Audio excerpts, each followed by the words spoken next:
বিতর্ক আর সমালোচনা যেন পিছু ছাড়ছে না এবারের বাংলা একাডেমি সাহিত্য পুরস্কারের।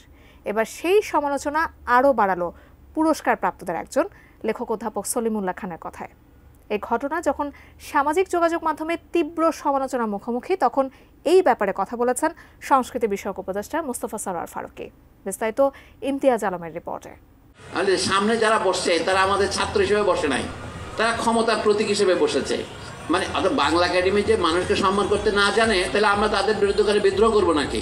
এবারের বইমেলার শুরু থেকেই সমালোচনায় বাংলা একাডেমি। সাহিত্য পুরস্কার ঘোষণার পর নামের তালিকায় কয়েকজনকে নিয়ে বিতর্ক তৈরি হলে সেই তালিকা স্থগিত করে বাংলা একাডেমি। তারপর ৩ জনের নাম বাদ দিয়ে বাকিদের রেখে নতুন করে পুরস্কারের তালিকা ঘোষণা করা হলে তা নিয়েও সমালোচনা হয়। ভাষার মাস ফেব্রুয়ারির প্রথম দিন শনিবার বিকেলে অমর একুশে বইমেলার উদ্বোধন অনুষ্ঠানে ৭ জনের হাতে এবারের বাংলা একাডেমি সাহিত্য পুরস্কার তুলে দেন অন্তর্বর্তীকালীন সরকারের প্রধান উপদেষ্টা ড. মোহাম্মদ ইউনূস। সে সময় উপস্থিত ছিলেন সংস্কৃতি বিষয়ক উপদেষ্টা মোস্তফা সরোয়ার ফারুকী। সভাপতিত্ব করেন বাংলা একাডেমির সভাপতি অধ্যাপক আবুল কাশেম ফজলুল হক। স্বাগত বক্তব্য দেন বাংলা একাডেমির মহাপরিচালক অধ্যাপক মোহাম্মদ আজম। এরপর অতিথিদের পেছনে পুরস্কার প্রাপ্তদের দাঁড় করিয়ে সম্পন্ন করা হয় পুরস্কারের ফটো সেশন পর্ব। প্রবন্ধ ও গদ্যে পুরস্কার পাওয়া সলিমুল্লাহ খানও ছিলেন পেছনে দাঁড়ানো পুরস্কার প্রাপ্তদের কাতারে। ওই ছবি নিয়ে সমালোচনা শুরু হয় সামাজিক যোগাযোগ মাধ্যমে। পুরস্কারপ্রাপ্ত কৃতি ব্যক্তিত্বদের এভাবে দাঁড় করিয়ে ছবি তোলাকে শিষ্টাচারের বরখেলাপ মনে করে অনেকেই সামাজিক যোগাযোগ মাধ্যমে ক্ষোভ প্রকাশ করেছেন। গুণী ব্যক্তিদের প্রতি এমন আচরণে নেটিজেনরা হয়েছেন মর্মাহত।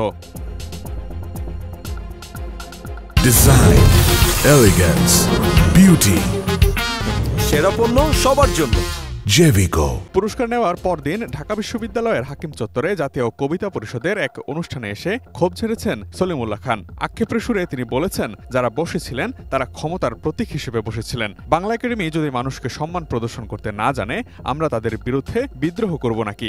আক্ষেপের সুরে এমন প্রশ্নও রাখেন তিনি। কালকে বাংলা একাডেমির ঘটনা নিয়ে অনেকজন দেখি ট্রল করতেছে যে আপনারা পিছনে দাঁড়াইছেন কেন আপনাদের ছাত্রদের সামনে।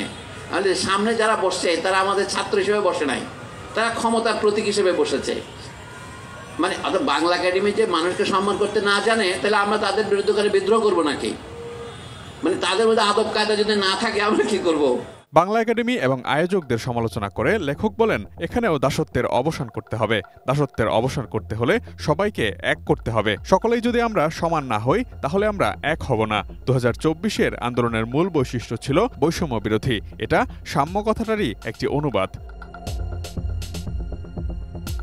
এদিকে সমালোচনা মুখর এই ইস্যুতে এবার নীরবতা ভাঙলেন মোস্তফা সরোয়ার ফারুকী। ২রা ফেব্রুয়ারি এক ফেসবুক পোস্টে ফারুকী লিখেছেন, আপনারা সবাই জানেন সরকার বা পুরস্কার প্রদানকারী প্রতিষ্ঠানের প্রতিনিধিদের সঙ্গে স্টেজেই পুরস্কার প্রাপ্তদের গ্রুপ ফটো সেশনের একটি রেওয়াজ চালু আছে। কিন্তু আমরা তো সংস্কার করতে আসা সরকার, আমাদের কেন রেওয়াজ মানতে হবে? ফেসবুক পোস্টে তিনি আরও লিখেছেন, আজকে আমাদের মন্ত্রণালয়ে এটি নিয়ে আমরা আলোচনা করেছি। সিদ্ধান্ত নিয়েছি গ্রুপ ফটো সেশনের এই রেওয়াজ এবছরের ২১শে পদক প্রদান অনুষ্ঠান থেকে আর রাখা হবে না। গ্রুপ ফটো সেশন কোথায়, কিভাবে হবে, এটি নিয়ে মন্ত্রণালয় কাজ করছে। অন্য আরেকটি প্রসঙ্গে শেখ হাসিনার প্রতি ইঙ্গিত করে তাকে খুনি, সাইকোপ্যাথ আখ্যা দিয়ে তার তীব্র সমালোচনা করেন তিনি। পোস্টে উল্লেখ করেন, যারা নারকীয় গণহত্যা, গুম এবং গুমের পর নাটক করার সাথে জড়িত, তাদের প্রতি শিষ্টাচার দেখানোর সুযোগ নেই। Imtiaz Alam, desk report, ATN news.